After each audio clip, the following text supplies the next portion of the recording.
excuse me, is a couple trades we made recently that I think have annoyed a few of you in here. Yep.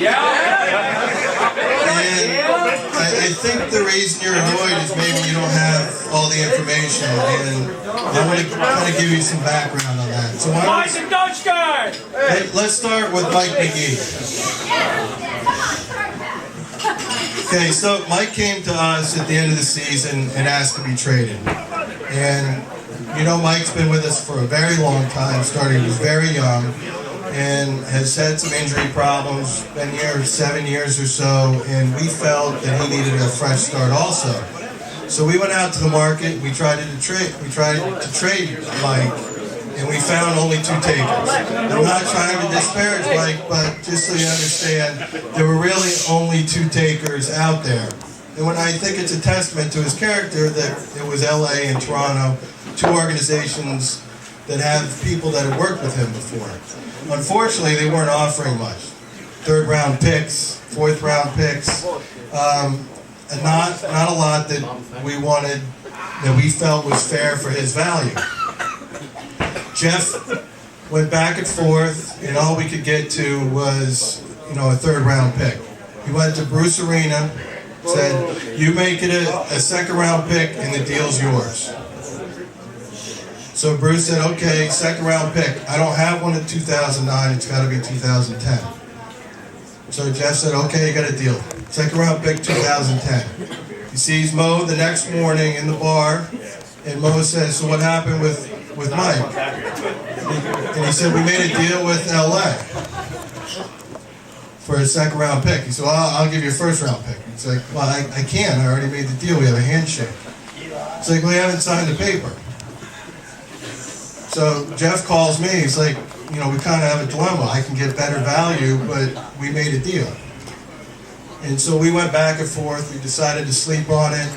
And then the next morning, Jeff called me. He was like, I can't go back on my word. First of all, I don't want to trade him in conference to Toronto. He'd come back and hurt us. Send him to LA, less likely to create a problem for us. And third of all, if we do this, if we back out of a deal, the whole league will know it, and it's going to make it very difficult for us to make deals moving forward. So we agreed we were going to take the deal, the original deal with LA, and it got portrayed that we chose a worse deal. What we did was we honored our word, and I hope all of you here can understand that and appreciate it. So the second trade, the one that probably irritated you a little more, was Vandenberg. Yes. My wife is here tonight. Dave Vandenberg is her favorite player, and she was not at all happy either. I wasn't happy. We agonized over this. But it's been portrayed in the media that this was a salary dump. It is not the case. First of all, logically speaking, you can't have a salary dump if your salary cap is $2.3 million and you spend all of it, right? You can't dump salary. If we're spending it all, you can't dump it.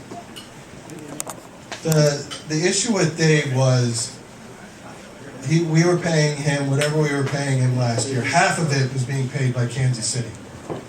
He had another year left on his deal at a very high number, very close to DP allocation numbers. And we tried to negotiate that number down. Dave didn't want to negotiate down. This happens all the time in negotiations. You go back and forth, you try to find a number that makes both parties happy. We wanted to extend him longer. He didn't want to be longer. He didn't want to be with us longer because he wanted to get to Dallas eventually for his family. We weren't getting anywhere, and Dave said, since we can't close this gap, why don't you try to find a trade for me? So we called Dallas. Dallas offered a package. We didn't like it. So we put that aside, and then we regrouped and said, what are we going to do?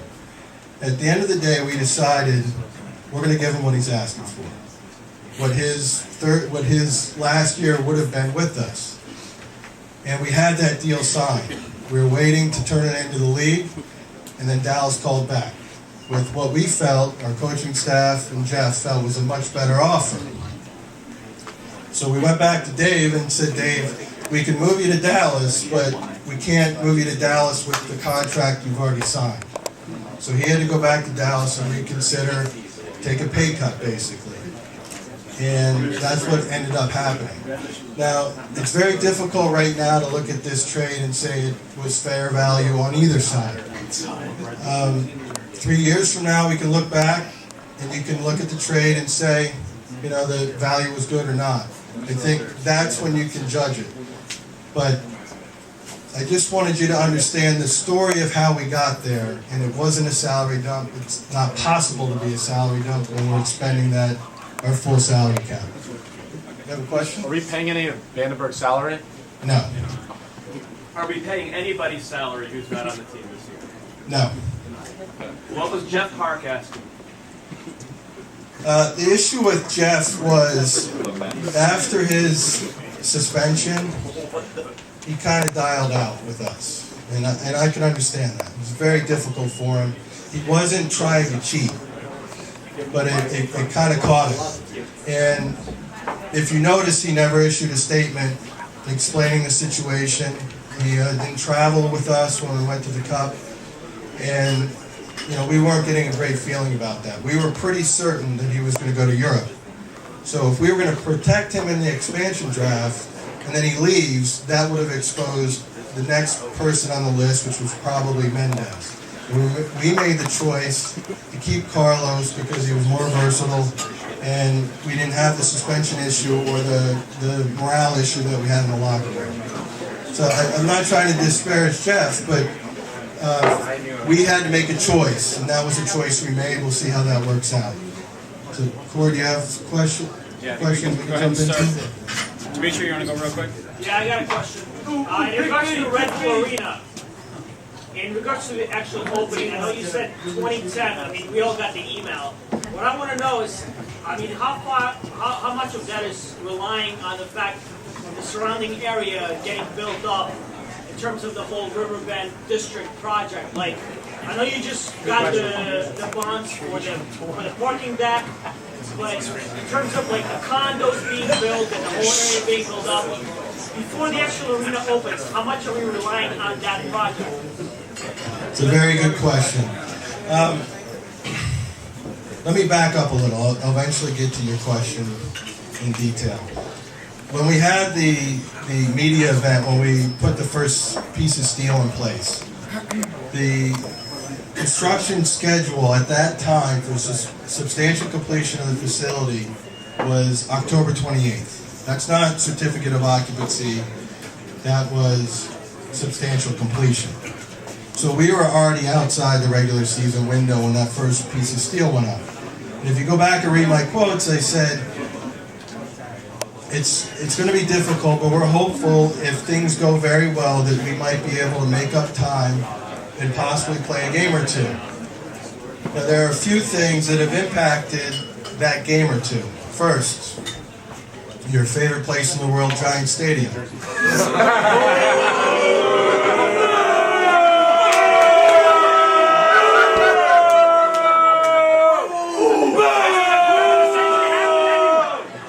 Okay. We have, quite honestly, a horseshit schedule this year.